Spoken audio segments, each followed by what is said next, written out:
Hello and welcome back to another Ruby Inspire. This is number 27. Sorry, I've been away for a while. Anyway, let's get to it. Keith and Lance followed behind Corvon through Lotor's ship. Corvon paused at each hallway, ears flicking before using them as signals. Keith reached behind him and Lance grabbed his hand. Lance squeezed as they snuck forward. Corvon stretched his back and held up his fist. Lance pulled Keith to a stop with him. The Guardian sniffed, then turned his head. He gestured with his hand and turned the corner. Keith tugged Lance along. The Red Paladin gasped and jerked forward as he heard a baby cooing. "Wait, Keith," Lance whispered. "Can't catch attention, remember? I know you want her. I do too. But we can't risk her getting hurt." Keith nodded, clenching his jaw. He breathed deeply, then slowly continued after Corvon. The Guardian paused by the door, looked down at the tracking device in his hand. He craned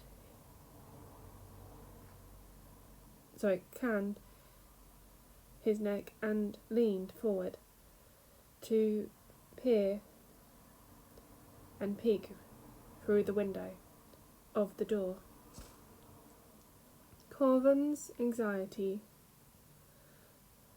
bounced on his heel, then jumped as one flattened against the wall and gestured to the door.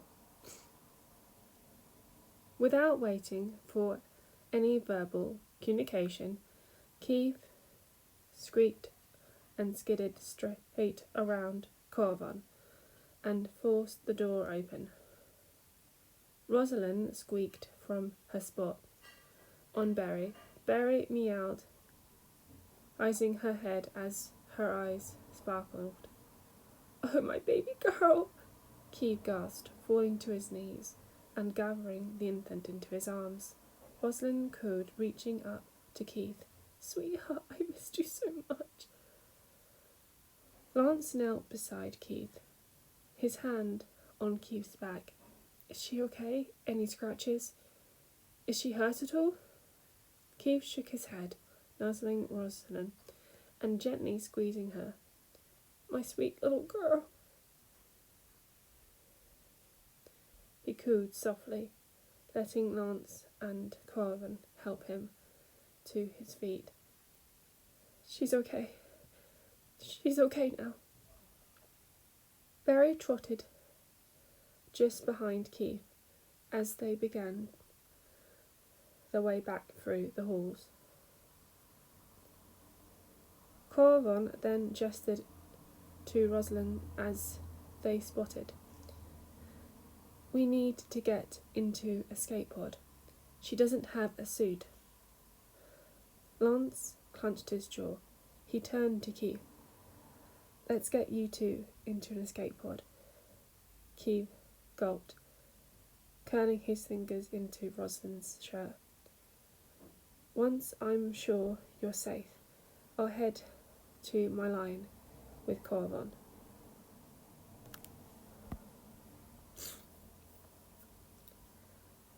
The Red Paladin slowly nodded. "Okay.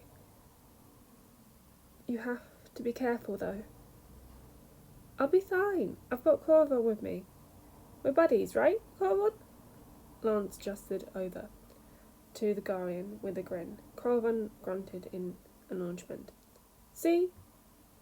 He's got my back." He turned his back to Keith and pet Rosalind's hair. It'll be okay, Keith. We've got our little girl, and you've got your cat. Berry meowed and flickered her tail. The ship suddenly jolted. In a shock, Keith gasped, clutching Rosalind as Lance grabbed onto him to keep them steady upright. The blue paladin quickly embraced Keith and their daughter before rushing them over to an escape pod. Berry scrambled in, ears flat and tail fluffing out. Rosalind began to whimper and sob. Lance pressed his lips to Rosalind's hair and then desperately to Keith's lips. Head straight to the castle. Don't turn back. Don't even look back, okay? Keith nodded, hand in Lance's hair. Lance kissed Keith's forehead quickly. Okay, I love you. I love both of you. So much, he whispered, taking a step back. Keith had to force himself to stay put. He wanted so badly to go with Lance. Rosalind was in his arms, reminding him to return safely. Lance forced a smile as the doors shut and shuttle began.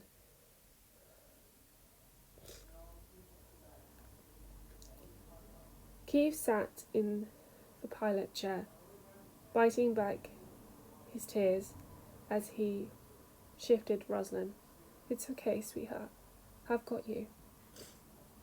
Berry meowed as Keith's fingers rushed across and dashed on the dash and the boosters activated.